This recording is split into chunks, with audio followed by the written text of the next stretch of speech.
রাখতে পারে শুধু কাঁচা বাদাম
পুলিশ কেসের মধ্যে দিদি আমি নাই পুলিশ কেসের মধ্যে আমি নেই দিদি না না না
দিন প্রতিনিয়ত কোথাও না কোথাও এরকম কত দুর্ঘটনা কিন্তু ঘটেই চলেছে। নিমেষের মধ্যে এতগুলো প্রাণ নষ্ট হয়ে গেল, চলে গেল, আর শূন্য হলো কত মায়ের কোল। হ্যাঁ, কত মায়ের কোল খালি হলো দীর্ঘদিন ধরে পশ্চিমবঙ্গ সরকার সেফ ড্রাইভের কথা বলছে। আমরা শুনেও শুনছি না, আমাদের কানে কি হেডফোন গোজা। আমরা যখন রাস্তা পারাবার হচ্ছি তখন উদ্যম নৃত্য করতে করতে কানে হেডফোন দিয়ে পারাপার হচ্ছি, অমানবিক হয়ে। আসলে কি বলুন তো, সভ্যতার স্রোতে এই সমাজ আজ বড় অসতর্ক, অসচেতন, আর তার ফলাফল এই মৃত্যু। আজ ডিজিটাল ইন্ডিয়ায় মানুষের মানবিকতা রসাতলে। পরিসংখ্যান বলছে প্রত্যেকটা দিন ভারতের আনাচে কানাচে, অলিতে গলিতে, রাজপথে অ্যাক্সিডেন্টের বলি হচ্ছে প্রায় 1420। হ্যাঁ, সংখ্যাটা 1420 করে। হ্যাঁ, শুধু দিনে, এটা দিনের কথা। যদি সেই দিনের পরিসংখ্যান ধরি আমরা, তাহলে প্রতি বছর আনুমানিক প্রায় 1 লক্ষেরও বেশি প্রাণ হারাচ্ছে পথ দুর্ঘটনা। এই ফ্যাশনের দুনিয়ায় আমরা হেলমেট পরি না আমাদের চুলটা নষ্ট হয়ে যাবে বলে। অহেতুক ব্যস্ততায় মানুষ মানুষের থেকে বিচ্ছিন্ন হয়ে যাচ্ছে, আর তার পরিণাম একটা রক্তাক্ত মৃত্যু রাজপথের বুকে। প্রত্যেকদিন রক্তাক্ত শিরোনাম নিউজ পেপারের পাতায় পাতায় আমরা পড়ি, অবাক হচ্ছি। আসলে কি জানেন তো, আমরা ব্রেকডের যুগে ভুলে গেছি। আর রাত বাড়লেই যেটা শুরু হয় বাইক দৌড়াত্ম। না, কোনো ট্রাফিক রুলস বা আইন মানার বালাই থাকে না। আমরা চলি গতি বাড়িয়ে, চুল ওড়াতে চলতে থাকে আমাদের বাইক, ফলে দুর্ঘটনা। আমরা মানুষ হয়ে মানুষের পাশে থাকছি না এই দুর্ঘটনায়। জানি না কেন থাকছি না, হয়তোবা ভয়ে, হয়তোবা মানবিকতার অভাবে, হয়তোবা অসচেতনতার জন্য। কিন্তু সুপ্রিম কোর্ট অনেক আগেই রায় দিয়ে দিয়েছে, রাস্তায় কোনো আহত ব্যক্তি পড়ে থাকলে তাকে সাহায্য করুন। একদম। এই ক্ষেত্রে পুলিশের তরফ থেকে আপনাকে কোনো জেরা করা হবে না। যেখানে মানুষ মানুষের জন্য, জীবনের জন্য, সেখানে মানুষের সাহায্যটা প্রয়োজন। পারলে আহত ব্যক্তিকে সাহায্য করুন, তাকে হসপিটালাইজ করুন। একদম। শিক্ষিত হন, সচেতন হন, সভ্যর মতো সভ্য হন, আর প্লিজ আরো বেশি করে মানবিক হন।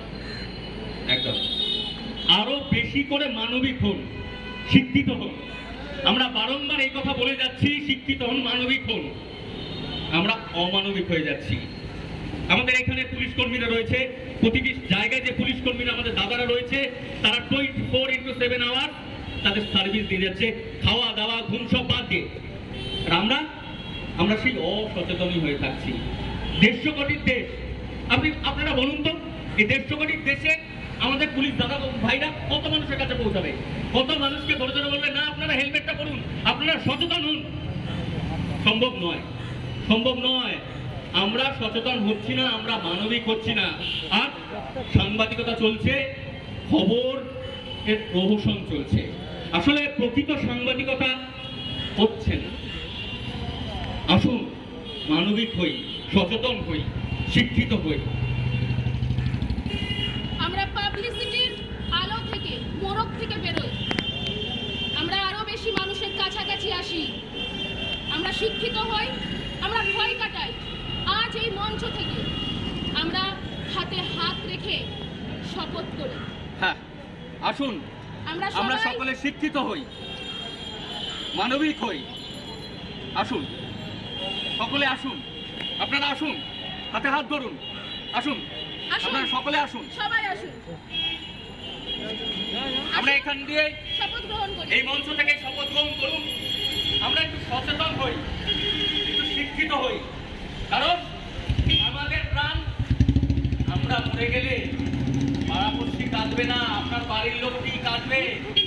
সুতরাং একটু শিক্ষিত হওয়া প্রয়োজন, একটু সচেতন হওয়া প্রয়োজন, জীবনের জন্য, মানুষের জন্য।